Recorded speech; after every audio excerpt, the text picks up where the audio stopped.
4월 4일 수요일 별미큐티 시작합니다. 기도하겠습니다. 하나님, 오늘도 말씀의 시간을 허락해 주셔서 감사합니다.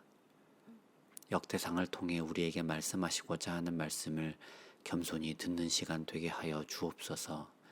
말씀의 인도자 되시는 예수님의 이름으로 기도드립니다. 아멘. 하나님의 말씀은 역대상 5장 1절에서 6장 81절입니다. 역대상 5장 1절에서 6장 81절입니다. 이스라엘의 장자 르우벤의 아들들은 이러하니라. 르우벤은 장자라도 그의 아버지의 침상을 더럽혔으므로 장자의 명분이 이스라엘의 아들 요셉의 자손에게로 돌아가서 족보의 장자의 명분대로 기록되지 못하였느니라. 유다는 형제보다 뛰어나고 주권자가 유다에게서 났으나 장자의 명분은 요셉에게 있느니라. 이스라엘의 장자 르우벤의 아들들은 한옥과 발루와 헤스론과 갈미요. 요엘의 아들들은 스마야요. 그의 아들은 고기요. 그의 아들은 시므이요. 그의 아들은 미가요. 그의 아들은 르아야요. 그의 아들은 바알이요. 그의 아들은 브에라이니 그는 르우벤의 자손의 지도자로서 아수르 왕 디겔라 빌레셀에게 사로잡힌지라. 그의 형제가 종족과 계보대로 우두머리 된 자는 여이엘과 스가랴와 벨라는 아사스의 아들이요 세마의 손자요 요엘의 증손이라. 그가 아르엘에 살면서 느보와 바알무까지 다다랐고 또 동으로 가서 거주하면서 유브라데 강에서부터 광야 지정까지 다다랐으니 이는 길르앗 땅에서 그 가축이 번식함이라. 사울 왕 때에 그들이 하갈 사람과 더불어 싸워 손으로 쳐 죽이고 길르앗 동쪽 온 땅에서 장막에서 거주하였더라. 레위의 아들들은 게르손과 그앗과 무라리요. 그앗의 아들들은 아므람과 이스할과 헤브론과 우시엘이요. 아므람의 자녀는 아론과 모세와 미리암이요. 아론의 자녀는 나답과 아비후와 엘르아살과 이다말이며 엘르아살은 비느하스를 낳고 비느하스는 아비수아를 낳고 아비수아는 붓기를 낳고 붓기는 우시를 낳고 우시는 스라히야를 낳고 스라히야는 무라요스를 낳고 무라요스는 아마랴를 낳고 아마랴는 아이둡을 낳고 아이둡은 사독을 낳고 사독은 아히마아스를 낳고 아히마아스는 아사랴를 낳고 아사랴는 요하나를 낳고 요하나는 아사랴를 낳았으니 이 아사랴는 솔로몬이 예루살렘에 세운 성전에서 제사장의 직분을 행한 자이며 아사랴는 아마랴를 낳고 아마랴는 아히둡을 낳고 아히둡은 사독을 낳고 사독은 살룸을 낳고 살룸은 힐기야를 낳고 힐기야는 아사랴를 낳고 아사랴는 스라야를 낳고 스라야는 여호사닥을 낳았으며 여호와께서 느부갓네살 손으로 유다와 예루살렘 백성을 옮기실 때에 여호사닥도 가니라. 레위의 아들들은 게르손과 그앗과 무라리이며 게르손의 아들들의 이름은 이러하니 림니와 시므이요. 그앗의 아들들은 아므람과 이스할과 헤브론과 우시엘이요. 무라리의 아들들은 말리와 무시라. 그 조상에 따라 레위의 종족은 이러하니 게르손에서 난 자는 곧 그의 아들 림니요. 그의 아들은 야하시요. 그의 아들은 심마요. 그의 아들은 요아요. 그의 아들은 잇도요. 그의 아들은 세라요. 그의 아들은 여아드레이며 그 아들에게서 난 자는 곧 그 아들은 암미나답이요. 그의 아들은 고라요. 그의 아들은 아시리요. 그의 아들은 엘가나요. 그의 아들은 에비아삽이요. 그의 아들은 아시리요. 그의 아들은 다하시요. 그의 아들은 우리엘이요. 그의 아들은 우시아요. 그의 아들은 사울이라. 엘가나의 아들들은 아마세와 히못이라. 엘가나로 말하면 그의 자손은 이러하니 그의 아들은 소베요. 그의 아들은 나하시요. 그의 아들은 엘리압이요. 그의 아들은 여로함이요. 그의 아들은 엘가나라. 사무엘의 아들들은 맏아들 요엘이요. 다음은 아비야라. 무라리에게서 난 자는 말리요. 그의 아들은 림니요. 그의 아들은 시므이요. 그의 아들은 우사요. 그의 아들은 시므아요. 그의 아들은 학기요.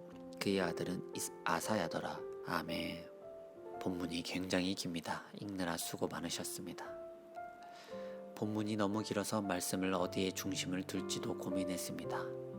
긴 본문을 간추린 요약이라 생각하시고 말씀을 들어주시기 바랍니다. 먼저 볼 부분은 1절 말씀에 르우벤에 대해서 이야기가 나옵니다.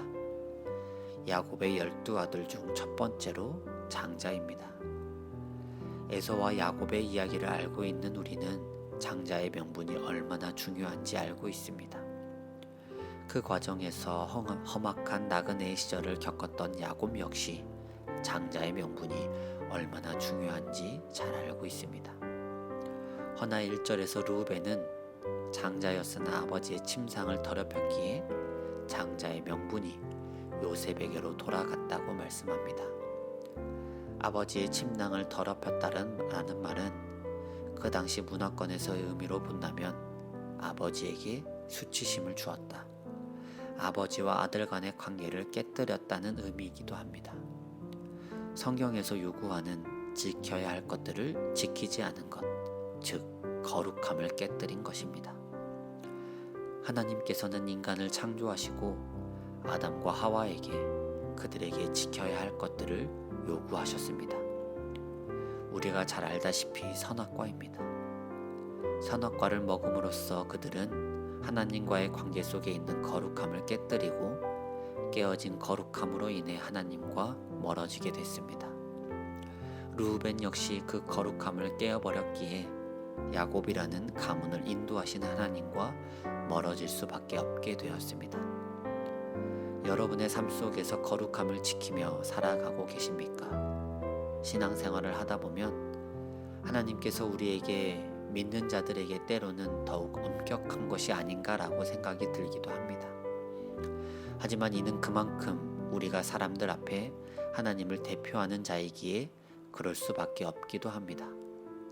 어디에나 누군가를 대표하는 사람들에게 요구하는 모습이 있습니다. 교회에서 사역하는 목회자인 저에게 요구되는 모습이 있는 것처럼 말입니다. 하나님 나라를 대표하는 우리에게도 요구되는 모습이 있습니다.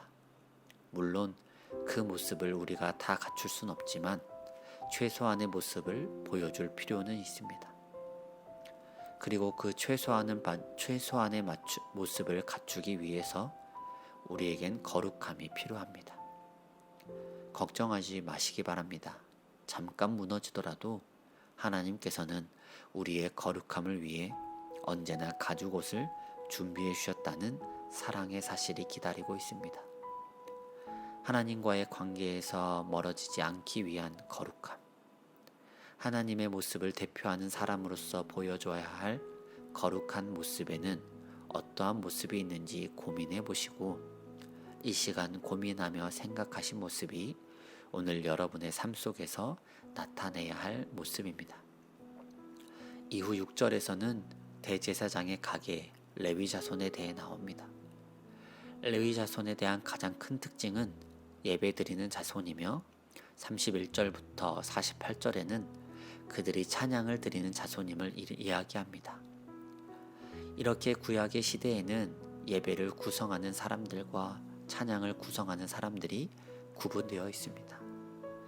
지금은 어떠합니까? 목회자뿐만 아니라 모든 사람이 함께 예배를 구성합니다. 예배를 구성한다고 했을 때 인도자와 설교자만 생각하시면 안 됩니다. 안내를 포함한 예배를 이루기 위해 수고하는 모든 봉사자가 바로 예배를 구성하는 사람들입니다. 찬양 역시 마찬가지입니다. 1부 예배 성가대부터 3부 디너프까지 찬양을 위해 준비하는 사역자분들이 계십니다. 이를 이야기하는 것은 그 당시에 예배를 구성하는 인원이 제한적이었다면 예수님이 우리에게 대제사장으로 오신 이후 이제 예배를 구성하는 인원에는 제한이 없고 우리 모두가 예배를 구성하는 대제사장입니다. 새벽 예배를 드리실 때 별빛 큐티를 들으시는 지금 여전히 예배에 올 때 대제사장의 마음이 아닌 한 명의 구성원 혹은 관람자의 모습으로 오시지는 않으십니까? 저는 여러분들이 교회 봉사에 많이 참여하셨으면 좋겠습니다. 교회 봉사에 함께 참여함으로 우리는 오늘 성경에 말하는 레위 지파의 소속감을 가질 수 있습니다. 레위 지파였으나 예배에 함께 참여하지 않는 자에게는 레위 지파에게 돌아갈 삭시 허락되지 않았습니다. 우리 역시 예수님으로 인해 대제사장의 역할을 감당할 수 있게 되었지만 그 역할을 해내지 못한다면 우리에게 돌아올 은혜의 삭시 허락되지 않게 됩니다. 교회를 사랑하기에 섬기는 차원을 넘어 예수 그리스도를 사랑함으로 더 나아가 우리가 속해 있는 하늘나라의 레위 지파로서의 역할을 감당하는 마음으로 교회 봉사에 적극적으로 참여하는 여러분들 되시길 주님의 이름으로 소망합니다. 기도하겠습니다. 하나님 감사합니다. 오늘 말씀을 통해 다시 한번 거룩의 중요성에 대해 생각해 봅니다. 가끔은 감당하기 어려울 만큼 힘든 시간도 있지만 그만큼 하나님의 나라가 얼마나 귀중한지, 그리고 하나님이 우리를 얼마나 사랑하시며 힘을 주시는지 알게 하셨습니다. 우리를 향하신 하나님의 뜻, 거룩함을 지켜나며 하늘나라를 소망하는 그리스도인으로 날마다 살아가는 힘을 더하여 주시옵소서. 무엇보다 우리가 예배하며 찬양하는 사람들임을 기억하게 하시고 예배의 자리와 찬양의 자리에 뒷짐지지 않고 하나님의 앞자리에서 하나님 만나기만을 소망하는 레위 지파의 역할을 감당하도록 은혜 더하여 주시옵소서. 오늘 하루도 우리 안에 선한 일을 행하실 주님을 기대합니다. 나의 연약함이 드러나는 하루가 아닌 연약함을 들어 사용하시는 주님의 놀라우심이 드러나는 하루 되도록 우리를 친히 인도하여 주시옵소서. 찬양을 받으시기에 합당하신 예수님의 이름으로 기도드립니다. 아멘. 계속해서 묵상과 기도로 하나님 앞에 나아가겠습니다.